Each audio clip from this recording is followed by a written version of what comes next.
በርካታ ያገዛዙ ወታደሮች ፋኖን መቀላቀላቸው፣ የጉምዝ ኃይል አንድነት ግንባር ለመላው ኢትዮጵያና ለጉምዝ ወጣቶች ጥሪ ማቅረቡም፣ አምነስቲ ኢንተርናሽናል አዲስ ባወጣው ሪፖርት አገዛዙን መክሰሱ፣ በ5 ቀን ብቻ 77 ሚሊዮን ተመልካች ያገኘው ኢትዮሪካ አልበምና ከውጭ የኢራን ማስጠንቀቂያ እንዲሁም ኢራን ድርድሩ ጊዜ ማባከን ነው ማለቷ።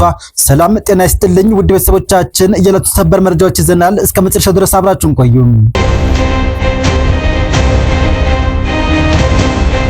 ቀዳሚ ወዳደረግነው መረጃ ስናልፍ በፋኖ ኃይሎችና ብልጽግናው መንግስት መካከል እየተካሄደ የሚገኘው የትጥቅ ትግል ተጠናክሮ የቀጠለ ሲሆን በዛሬው ዕለትም ሁለት ያገዛዙ ሰራዊት አባላት ሙሉ ትጥቃቸውን በመያዝ ፋኖን መቀላቀላቸው ታውቋል። በዛሬው ዕለት የሰሜን ምስራቅ እዝ 46ኛ ክፍለ ጦር አንደኛ ሬንጅመንት በተለያዩ ኃላፊነት ሲያገለግሉ የነበሩ ሁለት የመከላከያ ሰራዊት አባላት ያገዛዙን የጥፋት መንገድ በመቃወም ሙሉ ትጥቃቸውን ይዘው የሚኒልክ እዝ 101ኛ ኮር 15ኛ ክፍለ ጦርን ተቀላቅለዋል። የክፍለ ጦር አመራሮችም ለአባላት ጥሩ አቀባበል እንዳደረጉላቸው የታወቀ ሲሆን አባላቱ በሰጡት ቃልም ወታደር የህዝብ ዘብ መሆን ሲገባው በተቃራኒው ህዝብን የሚደበድብና የሚያሰቃይ ሆኗል በማለት አገዛዙን የካዱበትን ምክንያትም ገልጸዋል። የበንዲ እንዳለ ያገዛዙ ኃይል በበኩሉም በጎንቻ ሲሶ እነሲ ወረዳ ደብረገነት ቀበሌ ከቀኑ 8 ሰዓት ላይ ምንም የጥይት ጩኸት በሌለበት ሁኔታ ቀበሌዎችን በመድፍ በመደብደብ የንጹሃን ላይ በመተኮስ በማህበር ተሰብስበው በቤት ስራ ላይ የተሰማሩ አርሶ አደሮች ላይ ጉዳት ያደረሰ ሲሆን የአንድ ሰው ህይወት በመቅጠፍ ሁለት ሰዎችም ከባድ ቁስለኛ ሆነዋል። ስርዓቱ አማራ ጠል ነው የምንለው በምክንያት ነው። ሀገር አስጠብቃለሁ የሚለው የአብይ አገዛዝ የንጹሃን ህይወት በከባድ መሳሪያ እየቀጠፈ እንደሚገኝ የአፋብን ቴዎድሮስ እዝ 201ኛ ኮር የህዝብ ግንኙነት ኃላፊ አስታውቋል።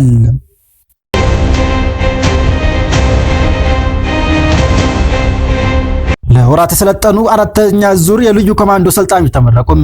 በአፋብን ሚኒልክ እዝ 105ኛ ኮር ስር የሚገኘው 71ኛ ክፍለ ጦር ለወራት ያሰለጠናቸውን አራተኛ ዙር ምልምል ልዩ ኮማንዶዎችና የተለያዩ ማዕረግ ያላቸውም ወታደሮችን በታላቅ ድምቀት ማስመረቁን ይፋ አድርጓል። በምስረታ ስነ ስርዓቱ ላይ የሀገር ሽማግሌዎችና ሃይማኖት አባቶችን ጨምሮ የኮርና የክፍለ ጦር እንዲሁም የሬንጅመንት አመራሮችና ጥሪ የተደረገላቸው ሌሎች እንግዶችም የተገኙ ሲሆን የአካባቢውን ሰላምና ደህንነት የሚያስከብር የአማራን ህልውና የሚታደግ እንዲሁም ፍትህ ርዕዮትን የሚያሰፍን ብቁ ንቁ የፋኖ ኃይል መገንባቱን ታዳሚው ተመራቂዎቹ ካሳዩ ትርኢት አረጋግጧል ተብሏል። ክፍለ ጦሩ በየቀኑ ከሚያደርገው ውጊያ ጎን ለጎን ያልተቋረጠ የስልጠና መርሃ ግብር በመካሄድ የጠላትን ቅስም የሚሰብር ብቁና እጅግ ጠንካራ ኃይል ማፍናቱን አጠናክሮ እንደሚቀጥል ምዞ አስታውቋል። የጉምዝ ኃይል አንድነት ግንባር ጉሃ አግ ሚያዝያ 11 ለመላው ቤኒሻንጉል ጉሙዝ ክልል ወጣቶች ለመላው ኢትዮጵያውያን አብረን እንታገል ሲል ጥሪ አቅርቧል።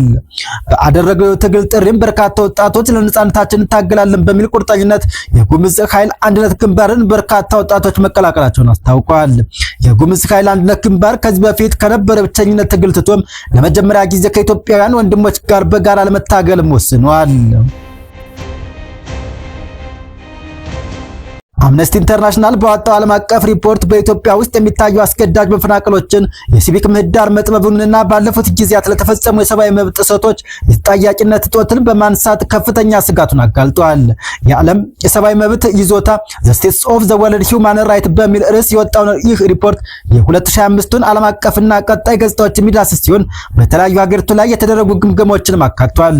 ድርጅቱ በ2025 በመንግስታትና ሌሎች አካላት የተፈጸሙ መጠነ ሰፊ ጥሰቶችን ግብ ያለው ዓለም ሲሆን ውስን መሻሻሎች ቢታዩም በርካታ አሳሳቢ ሁኔታዎች ወደ 2026 መሸጋገራቸውን አመልክቷል። ሪፖርቱ በኢትዮጵያ ውስጥ ትኩረት ካደረገባቸው ዋና ዋና ጉዳዮች መካከል የመንግስትን የኮሪደር ልማት ፕሮጀክትን ጨምሮ ከከተማ ልማት ጋር በተያያዘ የተከሰቱ መጠነ ሰፊ የዜጎችን መፈናቀሎችም ይገኙበታል። አምነስቲ እንዳሳሰበው በሺዎች የሚቆጠሩ ነዋሪዎች በቂ ውይይት ሳይደረግባቸው እና ተገቢውን ካሳ ሳያገኙም በ72 ሰዓታት ማስታወቂያ ብቻ ከመኖሪያ ቤታቸው በግድ እንዲነሱም ተደርጓል ብለዋል። ይሁን እንጂ ባለስልጣናት በአዲስ አበባ አንዳንድ አካባቢዎች የፕሮጀክቱን አፈጻጸም በጊዜያዊነት ማገዳቸውንና ከተጎጂ ማህበረሰቦች ጋርም ያለውን ግንኙነት ለማሻሻል ቃል መግባታቸውን በሪፖርቱ ጠቅሷል። በተጨማሪም የጋዜጠኞች የዘፈቀደ እስር በአክቲቪስቶች ላይ የሚደርሰውን ትንኮሳም በመጥቀስ በሲቪክ ምህዳሩ ላይ የጨመረ የመጣውን ጫናም ድርጅቱ አጋልጧል። የውጭ የገንዘብ ድጋፍን እንዲገደብና በድርጅት ላይ የመንግስትን ቁጥጥር ሊያሰፋ የሚችለው የታሰበው የሲቪክ ማህበራት ህግ ማሻሻያ የመደራጀት መብትንም ሊጋፋ ይችላል ሲልም ስጋቱን አስቀምጧል። ከዚሁ ጋር በተያያዘም የደሞዝ እና የሥራ ሁኔታን በማንሳት በተደረገ ሀገር አቀፍ የሥራ ማቆም አድማ ላይ የተሳተፉ ከ140 በላይ የሕክምና ባለሙያዎች መታሰራቸውንና አንዳንዶቹም ለሳምንታት በእስር መቆየታቸውን ሪፖርቱ አጋልጧል። በአማራና በኦሮሚያ ክልሎች ግጭት ባለባቸው አካባቢዎች የሰብአዊ መብት ጥሰቶች እንደቀጠሉም አምነስቲ አስታውቋል። የሽግግር ፍትህ ሂደቱ ይፋ ከተደረገ ከ3 ዓመታት ገደማ በኋላ አሁንም መጓተቱ እንዲሁም በትግራይ ግጭት ወቅት ለተፈጸሙ ወንጀሎች ተጠያቂነት በማስፈን ረገድም ትርጉም ያለው እርምጃ ለመወሰዱም ተብራርቷል። ሴቶችና ልጃገረዶች አሁንም ጾታዊና ከግጭት ጋር የተያያዙ ጥቃቶች ሰለባ መሆናቸውንና ለፍትህ ያላቸውን ተደራሽነት ውስን መሆኑን ገልጿል። በሌላ በኩል ቢያንስ 600 የሚሆኑ ኤርትራውያን ስደተኞች በግድ ወደ ሀገራቸው እንዲመለሱ መደረጉንና ለእስርና ለከፋ አደጋ መጋለጣቸውንም የድርጅቱ ትኩረት ስቧል። የኢትዮጵያ መንግስት በበኩሉ የልማት ፕሮጀክቱ መሰረተ ልማትንና የኑሮ ደረጃ ለማሻሻል ያለ መሆናቸውን ከዚህ ቀደም በተደጋጋሚ ሲገልጽ ቆይቷል። መንግስት የሀገራዊ ምክክር ኮሚሽኑን የአጀንዳ ማሰባሰብ ምዕራፍ መጠናቀቅን ተከትሎ የሽግግር ፍትህ እርምጃዎችን ተግባራዊ ለማድረግ እቅድ መያዙንም ሪፖርቱ አክሎ ገልጿል። በአፍሪካ አህጉር ደረጃ በተደረገው ምልከታ የአፍሪካ ህብረት እንደ አውሮፓውያን አቆጣጠር በ2025 ረሃብን ለማጥፋት የያዘው ግብ አለመሳካቱን፣ መንግስታት ህዝባዊ ተቃውሞችን እንደ ጸጥታ ስጋት መቁጠራቸውን እንዲሁም ግጭቶችና የአየር ንብረት ለውጥ በሚሊዮኖች የሚቆጠሩ ሰዎችን እያፈናቀሉ መሆኑንም አምነስቲ በመግለጽም ዘገባውን አጠቃሏል።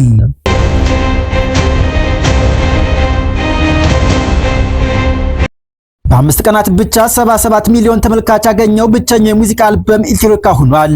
በ5ኛ ቀኑ ኢትዮሪካ አልበም በዩቲዩብ ብቻ ከ77 ሚሊዮን በላይ ተመልካች በማግኘት በመላው ዓለም መነጋገሪያ ሆኗል።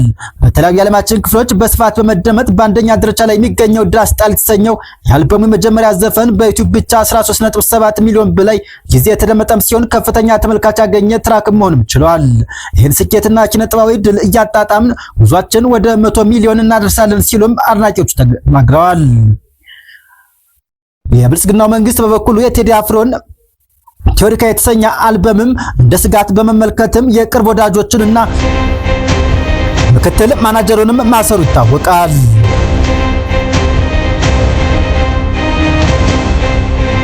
ኢራን አዲስ ማስጠንቀቂያ ወጣች ሲሆን የኢራን እስላማዊ አብዮታዊ ዘብ ቃል አቀባይ በኢራን ላይ የሚደረግ ማንኛውንም አዲስ ጥቃት ለመጋፈጥ ዝግጁ መሆንና እንደገናም ጦርነት የሚነሳ ከሆነ በጠላት ቀሪ ንብረቶች ላይ ከባድ ድብደባ እንደሚፈጽም ተናግረዋል።